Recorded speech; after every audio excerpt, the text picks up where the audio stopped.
Attorney, kanina nabanggit mo si Mayor Duterte. You were referring to Mayor pa siya, no? So ngayon po, yan ang napakainit na balita ngayon. Ano po ang masasabi niya sa nangyayari kay Tito? Una po, mali ang proseso ng paghuli sa kanya. Bakit? Sa international law kasi, sinasabi natin na ang domestic law will prevail. Always. So yung constitution natin ang magpe-prevail. Kahit anong treaty yan, if it is against our constitution, that treaty is not binding. So, umpisahan ko sa constitution. Pag inaresto mo kasi yung tao, ang unang gagawin mo, basahan mo na Miranda rights. You have the right to remain silent, anything you say and do will be, okay? And you have the right to counsel of your choice. Makita natin sa TV, no? Na yung abogado na nasa tabi ni Digong at saka yung mga abogado na gustong pumunta kay Digong magpapirma, pinigilan nila eh. Diba, hinatakpan nila si Atty. Deltra. So ano yung purpose ng sinabi mo na you have the right to a counsel? Kung ayaw mo namang pamuntahin yung mga abogado. Pero ang sabi nila, justified daw yung arrest pursuant to RA 9851. Yun ang sinasabi ni Justice Capio. Pero pagbabasahin ko natin yung RA 9851, pwede kang arestuhin at dalhin abroad kung ang krimen ay war crime. War crime. Number 2, genocide. Number 3, act of aggression. And number 4, crime against humanity. Definitely, walang war crime na nangyari. Kasi wala namang international or domestic conflict noon. No? Number 2, genocide. Wala namang genocide eh. Because genocide is the systematic killing of a group of people based on religion, ethnicity, citizenship. Wala namang gano'n. Act of aggression. Ang act of aggression ay yung pag meron kang inoccupy, in-invade. Halimbawa, Japan, in-invade ang Pilipinas. No? Or, ang mga tao dito sa isang bayan, pinilit ng ilikas sila against their will, that is an act of aggression. Hindi rin nag-fall doon. Pang-apat, yung sinasabi nila, crime against humanity. Merong definition po ang crime against humanity sa ilalim ng ating batas at saka Rome Statute. Ang definition ng crime against humanity is a systematic and widespread killing, systematic and widespread attack against a population. Yun ang definition.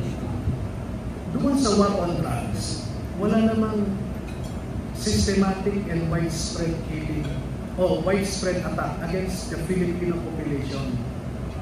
Ang target ng systematic and widespread attack was the illegal drugs enterprise. Yung mga na-involve sa illegal drugs ang target ng law enforcement. Kaya malabo na merong crime against humanity. At saka pangalawa, ang sinasabi doon sa Rome Statute, kung meron kang inaresto sa visa ng isang ICC warrant of arrest, dapat ito ang proseso. Nakalagay sa Article 59. Ang nakalagay doon, the person arrested must be promptly brought to a judicial authority. Ang judicial authority, korte. Okay. So dapat dinala mo na nila si Duterte sa isang korte. At ano ang gagawin sa korte? Tatlo.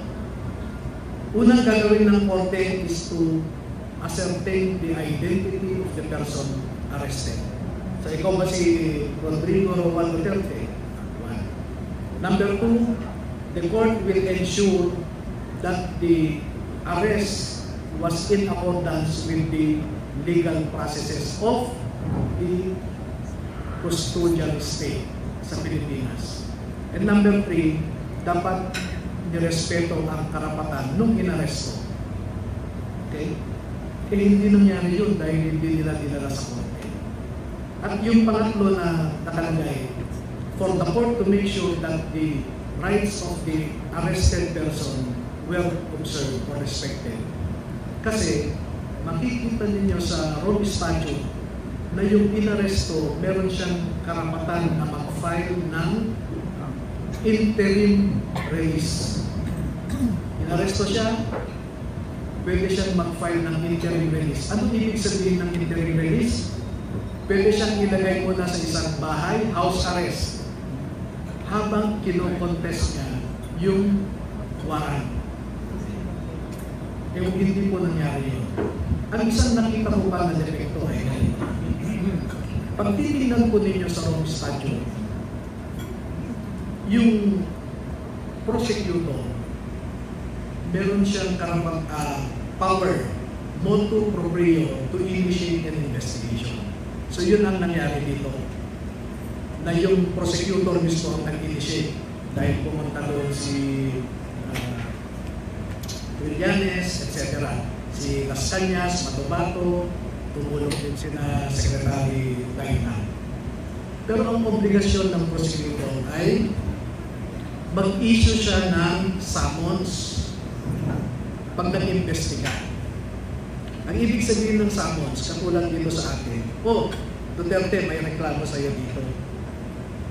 Sagutin mo ito. Magsumite ka ng counter affidavit mo. Wala pong nangyari yun. Walang nangyari na gano'n. Ang explanation ng prosecutor, ang sabi niya, useless na magpadala ako ng summons dahil hindi naman yan nare-respetuhin ni Digong. Pero it is not for the prosecutor to decide whether to send out a summons or not. Obligasyon niya yun na magpadala ng summons. Kung in-ignore ni Duterte, to his own lookout. Diba? Hindi yun nasunod. Pagkos, nag-issue ka agad ng warrant of arrest, yung ICC. Kaya naniniwala ako sa position ng US Congress no less, and verbalized by former US State Secretary Michael Pompeo, na ang sabi niya, the ICC is corrupt, politicized, and incompetent. At kung titingnan nyo naman na mabuti, sa lahat ng member states, 125 na signatories, no? Lahat ng nakasuhan dyan ay galing sa maliliit na bansa. Yung mga malalakas na bansa, hindi nila magalaw-galaw. Diba? Matagal nang may ICC warrant of arrest si Putin. Ngayon, March 25, in-issuehan si Netanyahu. Diba? Yung war of aggression sa Afghanistan, sa Iraq, perpetrated by the British, the American, the French forces, wala naman kinasuhan ng mga developed European countries dyan. So, nakikita natin, kaya yung decision ng Burundi to withdraw from the ICC recently was because of that perceived bias against smaller and weaker countries. May bias. Lahat halos African countries ang nakasuhan at nakulong, no? Yung 14 na nakulong. So, yun ang mga problema. Pangatlo, no, na napansin ko. Sa Rome Statute, na-institutionalize yung tinatawag na complementary jurisdiction. So, ICC only has complementary jurisdiction. Ang ibig sabihin, kung ang judicial system ng local state is not functioning or refuses to investigate and prosecute the suspect, only then na pwede mong i-invoke ang ICC jurisdiction. Lahat naman po tayo siguro aaminin natin na we have a functioning judicial system. In fact, yung pumatay kay Kian Santos, convicted na, nakakulong na silang lahat. At titingnan nyo ang listahan ng PNP, mahigit 200 ang kapulisan na tinanggal sa serbisyo dahil sa pag-aabuso. No? So, ang masasabi ko na last tungkol dito ay hindi masama na labanan mo ang illegal drugs. Meron nga tayong batas, RA 9165. No? Ang presidente, pag mag-take out siya, nakalagay sa oath of office, no? Nasa constitution ito. Pag nanumpa ang presidente, ang sinasabi, I do solemnly swear that I shall faithfully and conscientiously fulfill my duties as President of the Philippines, preserve and protect its constitution, execute its laws, do justice to every man, and consecrate myself to the service of the nation forever and ever. Makikita niyo doon, execute the laws and do justice to every man. Now, ibalik ko ng konti. Si Digong nag-execute ng batas. No? Kung meron mang mali sa pag-execute, prosecute. Yung mga kapulisan, prosecute. Do justice to every man. Alam nyo, medyo privy ako sa ibang informasyon. Nung nag-decide si Digong na ilibing si dating President Ferdinand Marcos sa libingan ng mga bayani, ang sabi niya, it is not because I like Marcos, it is not because I am now allied with the Marcoses, I am doing this because I have to do justice to former President Marcos, dead or alive. Sabi niya, he is entitled to be buried in the libingan ng mga bayan. Pero matandaan po ninyo nung nakalaga si former President Marcos sa Musileo na ilang presidente ang nagdaan? Ramos, Estrada, Aquino, Arroyo, Aquino. Lahat yan, hiniling ng Marcoses na hilibing sa bayan, libingan ng mga bayan. Tinanggihan. At wala rin tayong narinig na public clamor. Wala tayong narinig na rally, no? Na ilibing si Marcos, na respetuhin ang kanyang karapatan. Pero makikita niyo ang contrast ngayon. No? Ang daming widespread, no? Nationwide, worldwide actually, yung clamor na respetuhin din yung right. You do justice to Digong. Ang isang revealing dito, matagal nang pinagplanuhan kung paano arestuin si Duterte. No? In fact, bago pa siya dumating dito, meron ng charter agreement doon sa aeroplano. Doon ang confusion dahil sinabi na ni President BBM na he will not cooperate with ICC. Kaya ang justification niya, yung pag-cooperate niya sa Interpol. Pero pag babasahin natin yung charter ng Interpol, it's the treaty, no, that created Interpol. The only obligation of a member state is to cooperate in information gathering and information sharing. Walang power to arrest actually. So, ang role lang dapat ng Pilipinas, nandito si Digong, kakarating. O nandito si Digong, natutulong ngayon sa bahay niya. O nandito si Digong, kumakain. Hanggang ganun lang dapat. Pero yung arrest, wala tayong international treaty obligation to arrest Digong. No obligation na.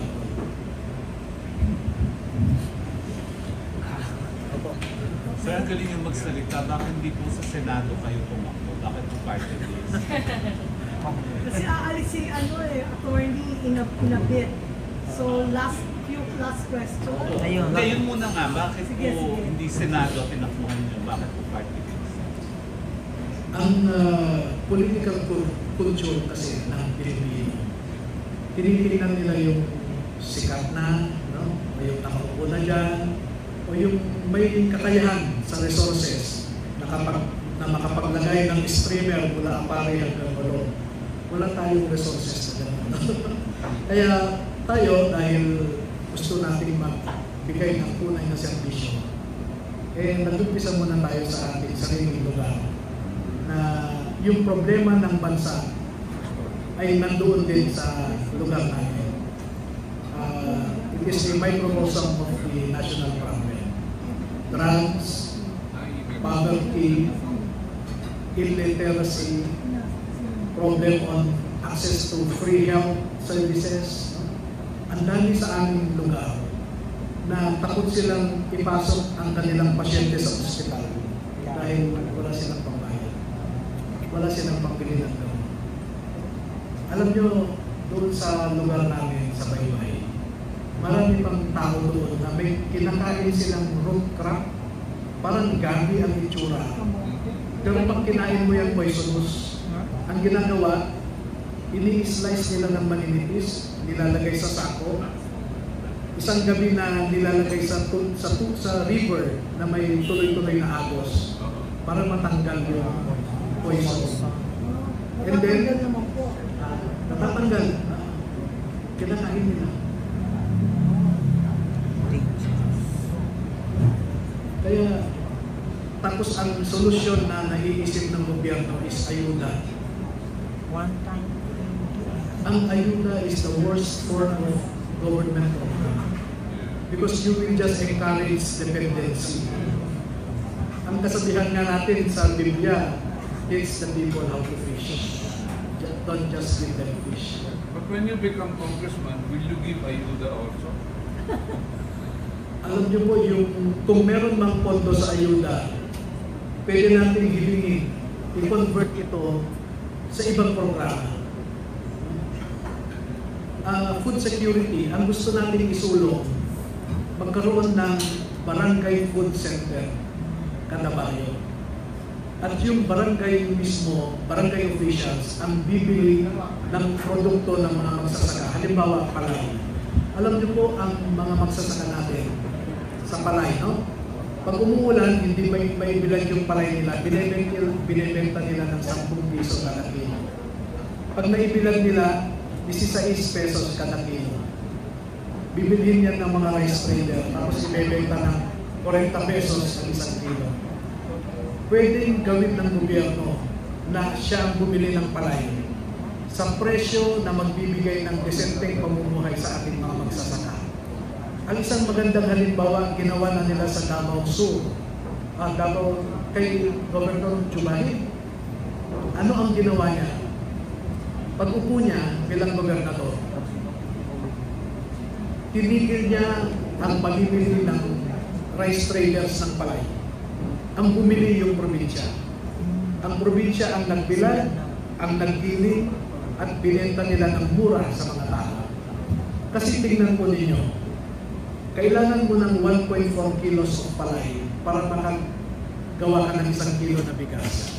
So ang gagastusin mo ay 25 pesos na palay, 1 kilo ng bigas. Pag giniling mo yan, hindi ka gagasto ng piso kada kilo. So 26 pesos lang ang gasto. Ibenta mo sa mga consumers ng 30 pesos. May kita ka ng 4 na pesos kada kilo. 30 pesos lang. Ngayon, pumunta ka sa merkado, bumili ka ng bigas, yung 30 pesos, hindi makain ng manok. Ang 40 pesos, may amoy.